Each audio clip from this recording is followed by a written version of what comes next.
Përmes një vendimi, qeveria do të ngarkojë kompanitë e transportit ajror, toksor dhe detar ndërkombëtar të pasagerëve me një tarifë 200 lekë për pasagjer për transmetimin e të dhënave të biletës në sistemin e sektorit të inteligjencës së udhëtarëve, që do të menaxhohet nga Drejtoria e Përgjithshme e Policisë. Kryetari i Shoqatës së Transportit Urban dhe Interurban, Dashnor Mema, teksa shpjegon se si do të funksionojë ky vendim, shprehet se qeveria nuk është konsultuar me grupet e interesit. Ka të bëjë me pikat kufitare që dalin nga Shqipëria për udhëtarë cilat janë me destinacione jashtë vendit. Është bërë një sistem i cili do të mirëmbaj këtë transport, le të themi, shoqëritë e transportit rrugor që kanë me jashtë shtetit lëvizjen, le të themi, do të raportojnë të institucionet çdo muaj deri me datë 5 se sa pasagerë kanë kaluar në vende të tjera.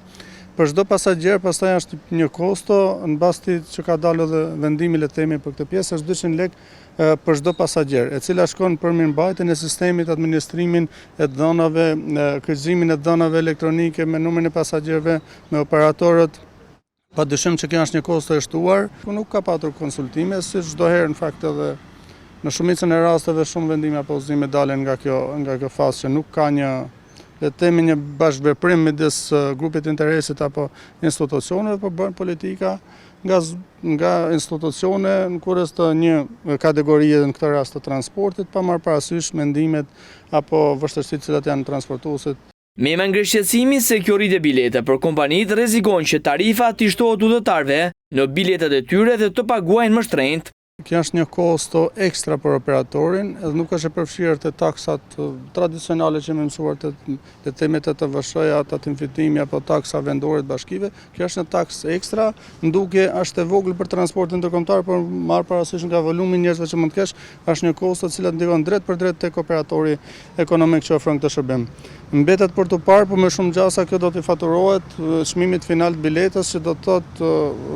le të themi, konsumatori fundor do ta ketë në kurriz të kostot shtuar. Të gjitha këto të dhëna nga kompanitë ajrore, detare dhe ato të transportit rrugor të udhëtarëve do të dërgohen drejt sektorit të inteligjencës së udhëtimeve 24 deri në 48 orë para nisjes së udhëtimit. Më pas do të dërgohen të dhënat e pasagjerëve 60 dhe 180 minuta para nisjes së mjetit ajror, ndërsa mjetet ujore dhe rrugore do të nisin vetëm 60 minuta para nisjes. Referuar të dhënave të Instat në vitin 2024 kanë hyrë dhe kanë dalë nga ajri dhe nga deti 12.3 milion pasagjerë vendas dhe të huaj, llogaritë që vetëm kompanitë ajrore dhe detare të pasagjerëve do të nisin të paguajnë shtetit shqiptar rreth 25 milion euro në vit apo gati 2.1 milion euro në muaj, tarif për transmetimin e të dhënave për pasagjerët.